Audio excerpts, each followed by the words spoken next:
So today I've learned some very sad news that one of my teachers in Mongolia has passed away. He was known just as Sэнгэdorj, and he was one of the masters, one of the Khmer masters, and before I went to Mongolia I had really no idea who I would encounter on my learning journey and who I would meet, and which teachers I would have. It was all kind of unclear and uncertain, but somehow in the process of talking to many different people, I was told you absolutely must meet Sэнгэdorj. You have to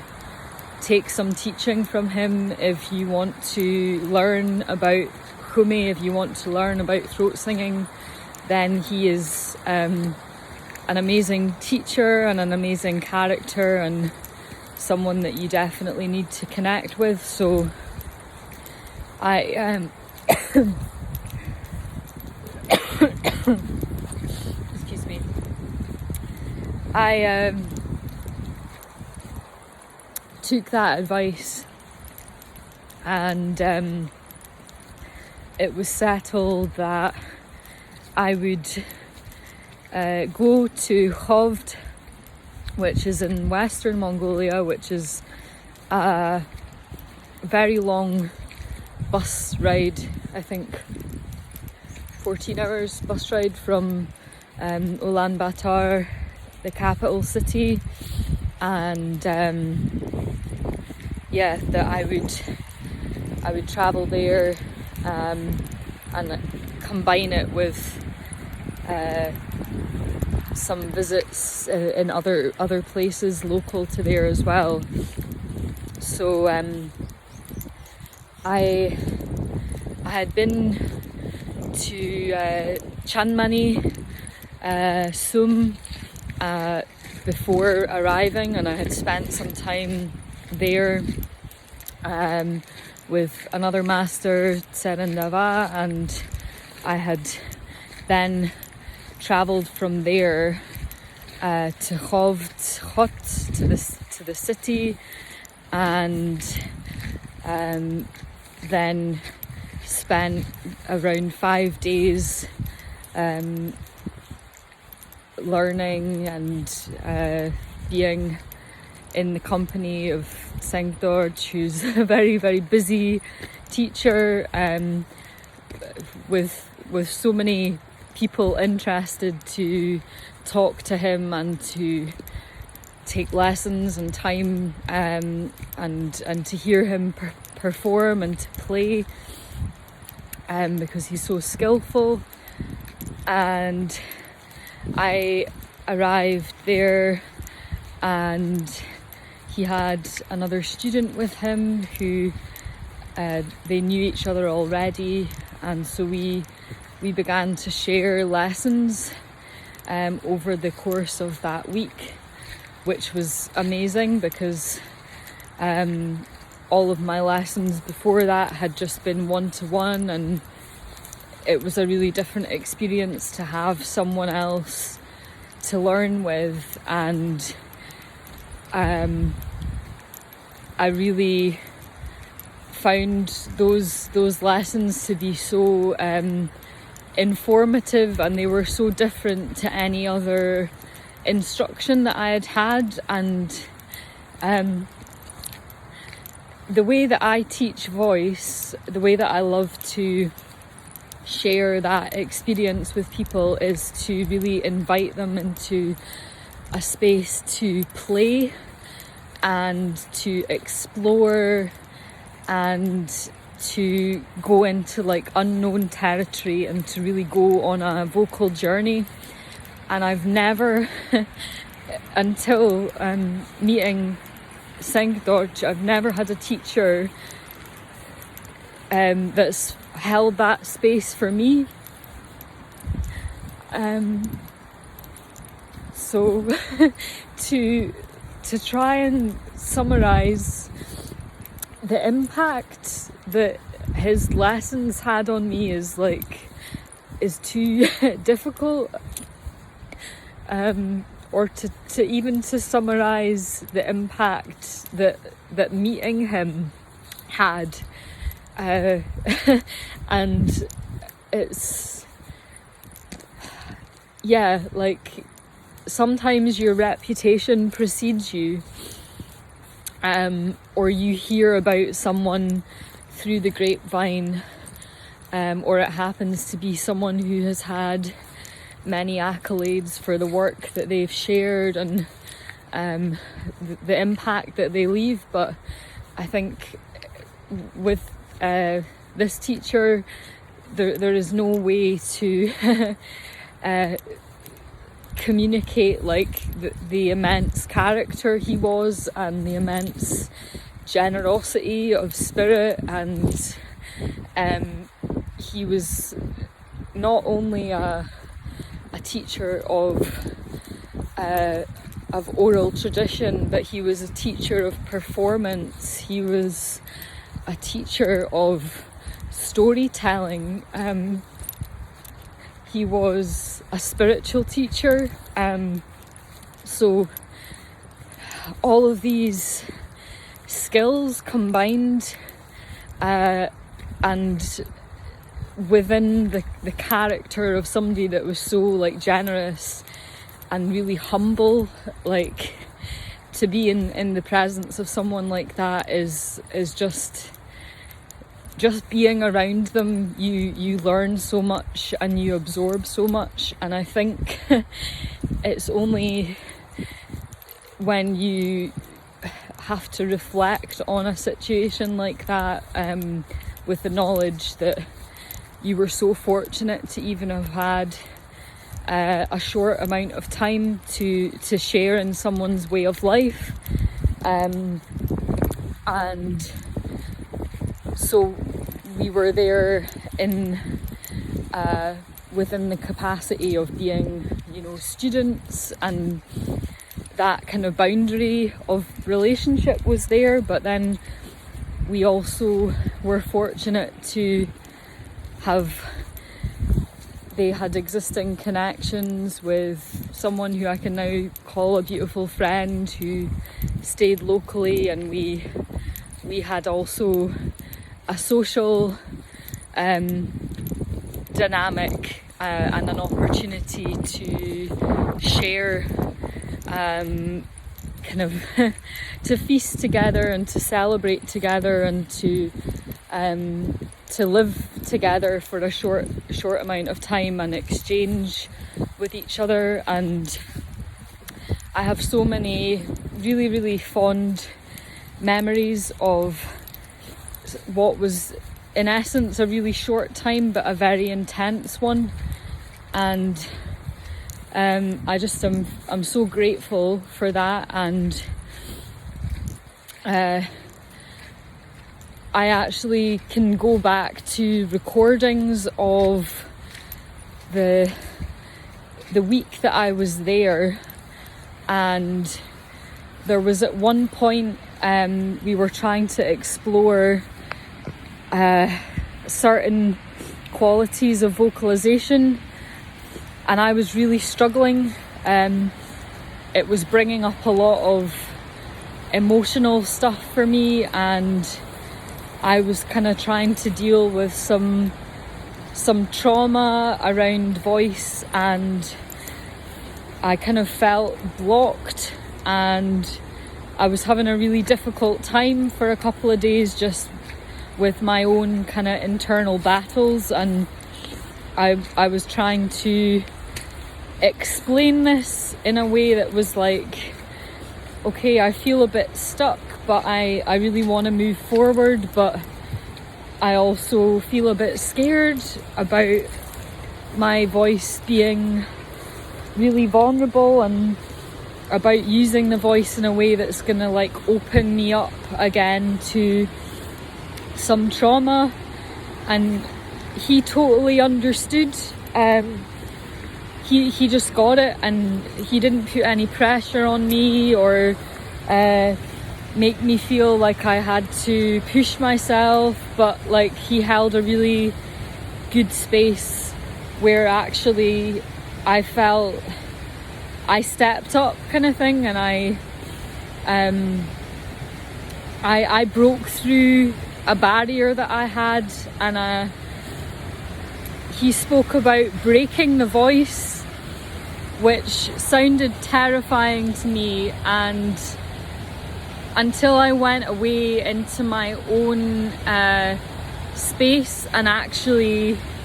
took some time to process like what that meant and how I might be able to execute it,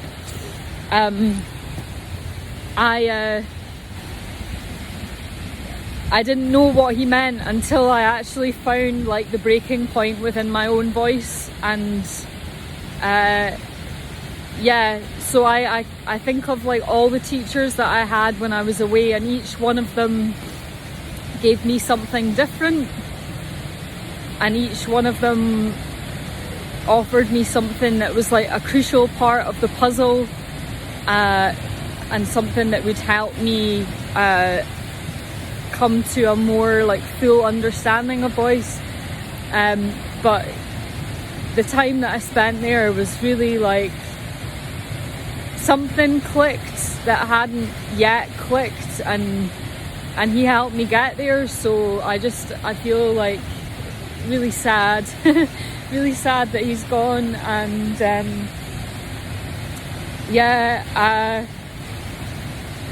there's so many songs in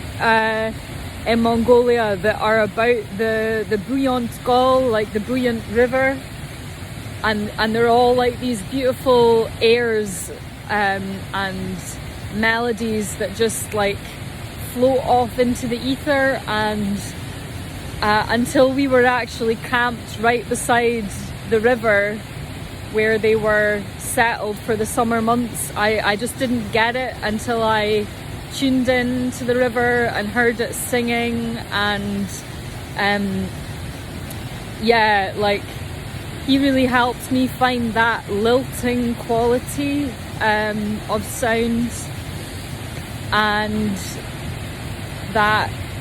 relaxed, easy way of like tuning into a frequency in your environment and just like taking the sweetest essence of that and like transforming that, and really just letting the voice like float. And the whole time that we were there learning with him, he had such an amazing style of teaching where he was kind of like directing, and he would like ask you to bring a certain ingredient or flavor into the space, and then we would improvise together, and through the improvisation you would touch on new sounds and emotions and characteristics that you just in any other way you wouldn't have been able to connect with them, because they were organic and they were coming up in the moment. And this is one of the reasons that I love to use improvisation as a technique and a method, and like jamming and collaborating together. And I felt so lucky to have someone hold that space for me to be able to use that tool and to play with that in a way that just allowed there to be a really safe container and space for personal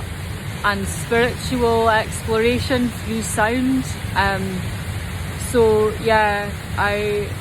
I just wanted to share that, because it's been like almost a year now since I came back from Mongolia, and I'm still remembering all these experiences that were so intense and so like they're lodged in my mind because I have like a tangible memory that's associated to like a sound, or you know, a certain way of using the voice one day will trigger, absolutely like transport me back to this place. So yeah, like that short time that we spent there was so amazing, and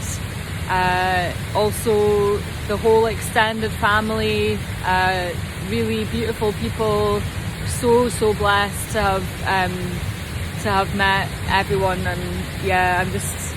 my heart is heavy today, but I'm gonna come now down to the river and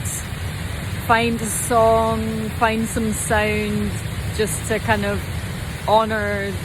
that master and that teacher. And yeah, big gratitude and love. So one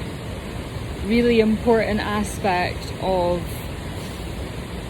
the experience I had with Sэнгэdorj as a teacher was when we were playing and creating and improvising, he was always really emphasizing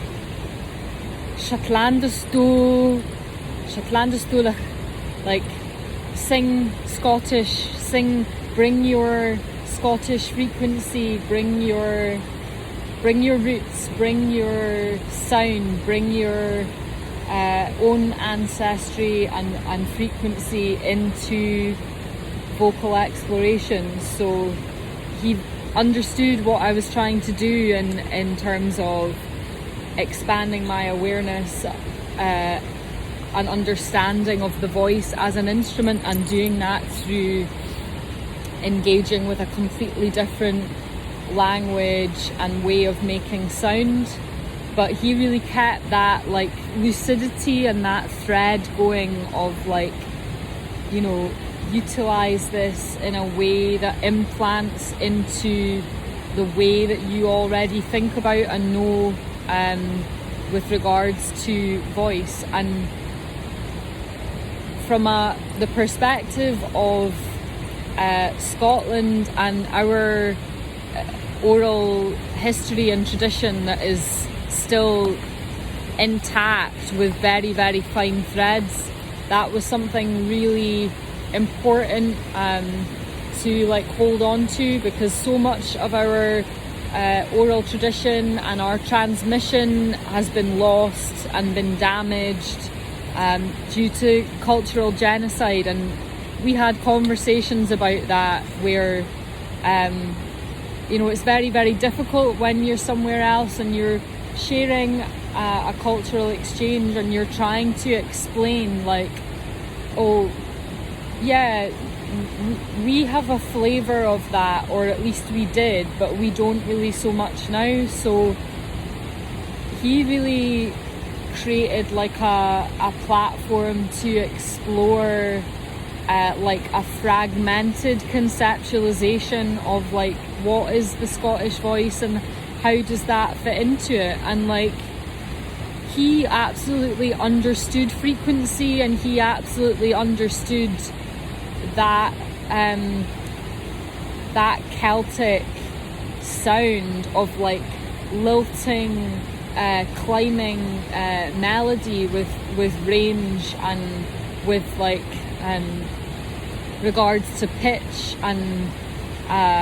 just like the vocal quality required to deliver that. So it's so hard to kind of rationalize like, how can someone at the other side of the world know and understand and feel that? But he was absolutely tuned into frequency in a way with such sensitivity. So it was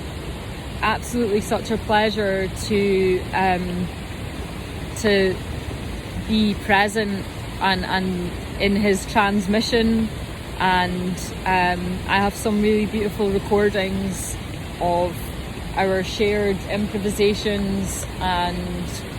yeah, I don't know what I'm going to do with those, but yeah, they're definitely worth sharing. And he also had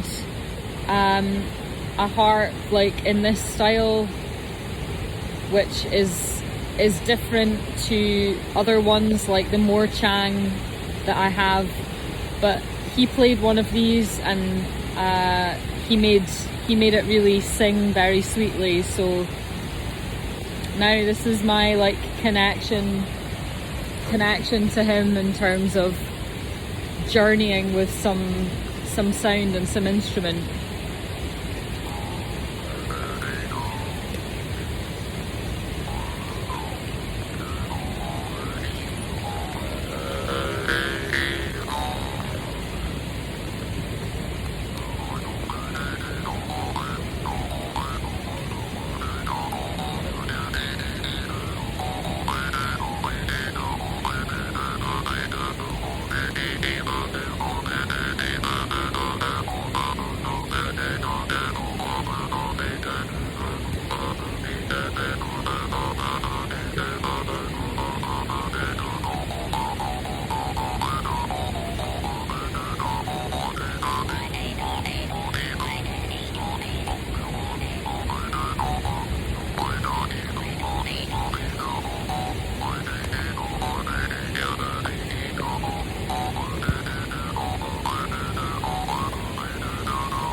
So yeah,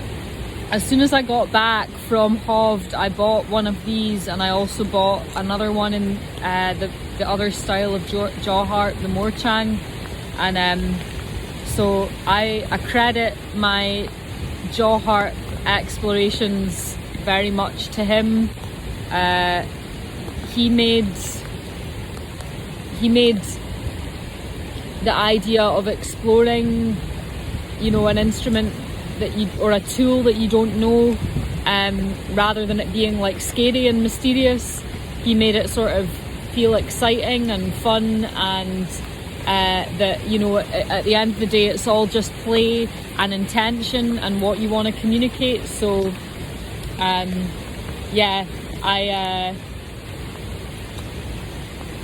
I'm on a totally other journey now with jaw harp, and I've since then 5 different kinds have made their way into my life. I was gifted some by someone, so yeah, I'm now like heavily into the jaw harp, which is which is amazing. So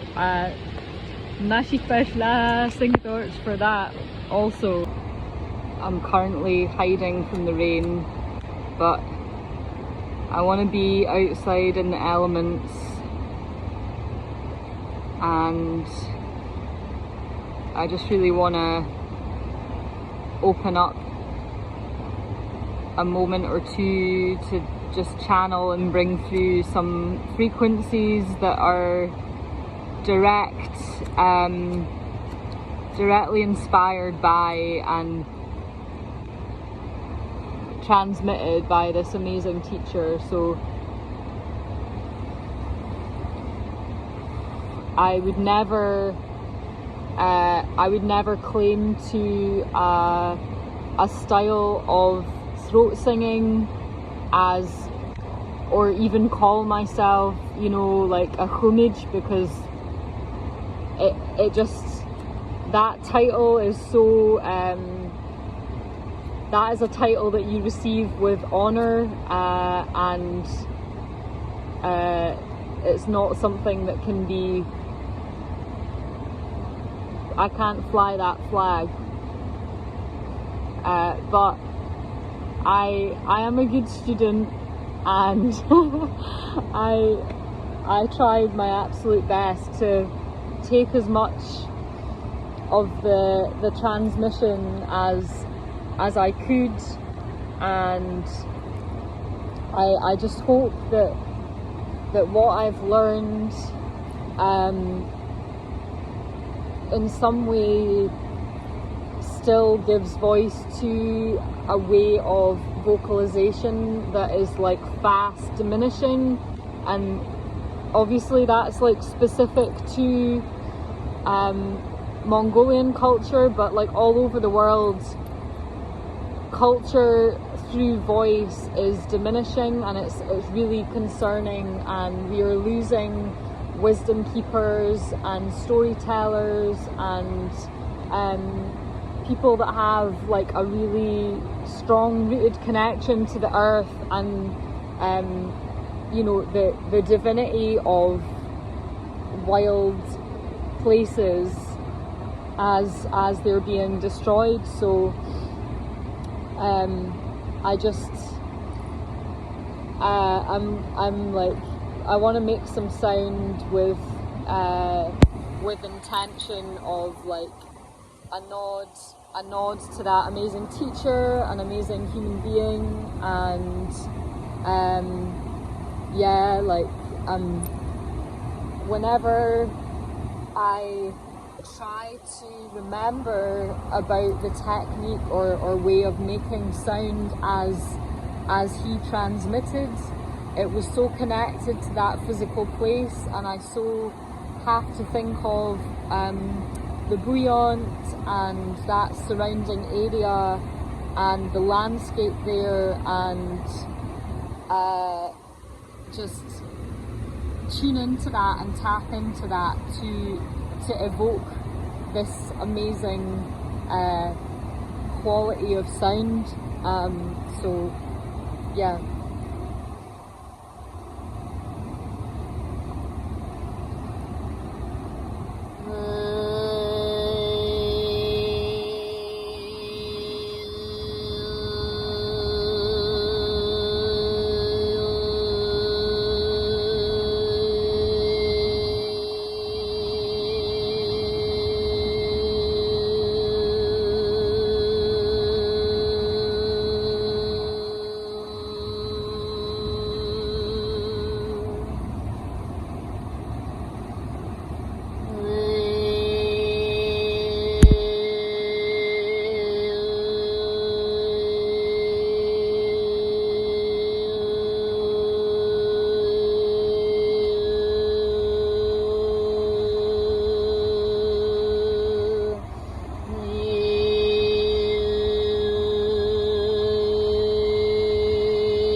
Zacham Rara,